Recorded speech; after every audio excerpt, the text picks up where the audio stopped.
Shararre fasi wannan aka fi sani da Hamisu Breaker mawaƙi guda ɗaya tilo wanda yake taka rawar gani a cikin faɗin Najeriya. Da farkon ka kasance babban mabocin bibiyar channel ɗin mai albarka mai suna Hausawa TV. Ina fata da cewa zaka danna min kalmar nan ta alamar subscribing da kuma alamar ƙararrawa da kuma alamar like domin hakan ne zai tabbatar min da cewa kana bibiyar channel ɗin kuma kana sauraron dukkan wasu fasiyan aika iri daban-daban wannan muke kokari wajen ganin mun faranta muku rai da irin su. To fatan za ku ci gaba da yi mana sharing da commenting da liking da kuke mana a kowane lokaci a cikin channel ɗin haka yana ƙara tabbatarwa da cewa kuna bibiyar channel ɗin kuma kuna sauraron dukkan wasu fasiyan aika iri daban-daban wannan muke kawo muku a cikin channel din mai albarka mai suna Hausawa TV. Channel ce wadda take kokari wajen ganin ta faranta muku rai da ire-iren dukkan wasu fitattun aika na ta irin wannan da muke kawo muku a cikin channel. To fatan za ku ci gaba da danna mana kalmar ta alamar subscribing da kuma alamar ƙararrawa da kuma alamar like. Don haka ne zai tabbatar da duniya cewa fa masu ya fitaccen mawaƙi suna bibiyar wannan channel din kuma suna sauraron dukkan wasu fitattun aika iri daban-daban. To wannan mawaƙi mai suna Hamisu Breaker idan yana ɗaya daga cikin wanda suke burge ka musamman a faɗin Najeriya bangaren fitar da waƙoƙi iri daban-daban da suke to ina fata da ka danna mun kalmar ta alamar subscribing da kuma alamar ƙararrawa da kuma alamar like domin ka tabbatar mun da cewa wannan fitaccen magi tabbas magi ne wannan kai kanka ka san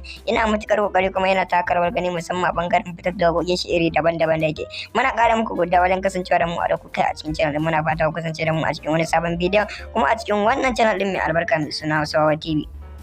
Domin channel ce wadda take kokarin wajen kawo muku dukkan wasu fitattun aika iri daban-daban wanda za ku je su ji daɗin su kuma ku yaba su. To muna fata ku kasance da mu a cikin wani sabon bidiyon kuma a cikin wannan channel din mai albarka mai suna Hausawa TV muna ƙara muku godiya wajen share comment like da kuke yi a cikin wannan channel din mai albarka mai suna Hausawa TV muna fata ku kasance da mu a wani sabon bidiyon kuma a cikin wannan channel din mai albarka mai suna Hausawa TV. Bayan Najeriya da farkon ka kasance babban mabocin bibiyar channel din mai albarka mai suna Hausawa TV. Ina fata da cewa zaka danna min kalmar nan ta alamar subscribing da kuma alamar ƙararrawa da kuma alamar like domin hakan ne zai tabbatar min da cewa kana bibiyar da channel din kuma kana sauraron dukkan wasu fasiyan aika iri daban-daban wannan muke kokari wajen ganin mun faranta muku rai da irin su. To fatan za ku ci gaba da yi mana sharing da commenting da liking da kuke mana a kowane lokaci a cikin channel din haka yana ƙara tabbatarwa da cewa kuna bibiyar da channel din kuma kuna sauraron dukkan wasu fasiyan aika iri daban-daban wannan muke kawo muku a cikin channel din mai albarka mai suna Hausawa TV. Channel ce wadda take kokari wajen ganin ta faranta muku rai da ire-iren dukkan wasu fitattun aika na ta irin wannan da muke kawo muku a cikin channel. To fatan za ku ci gaba da danna mana kalmar ta alamar subscribing da kuma alamar ƙararrawa da kuma alamar like. Don haka ne zai tabbatar da duniya cewa fa masu ya fitaccen mawaƙi suna bibiyar wannan channel din kuma suna sauraron dukkan wasu fitattun aika iri daban-daban.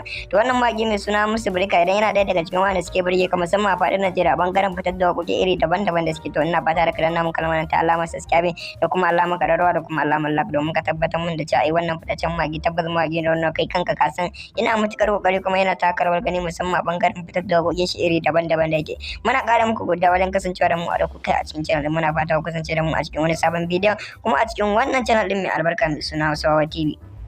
Domin channel ce wadda take kokarin wajen kawo muku dukkan wasu fitattun aika iri daban-daban wanda za ku je su ji daɗin su kuma ku yaba su. To muna fata ku kasance da mu a cikin wani sabon bidiyon kuma a cikin wannan channel din mai albarka mai suna Hausawa TV muna ƙara muku godiya wajen share comment like da kuke yi a cikin wannan channel din mai albarka mai suna Hausawa TV muna fata ku kasance da mu a wani sabon bidiyon kuma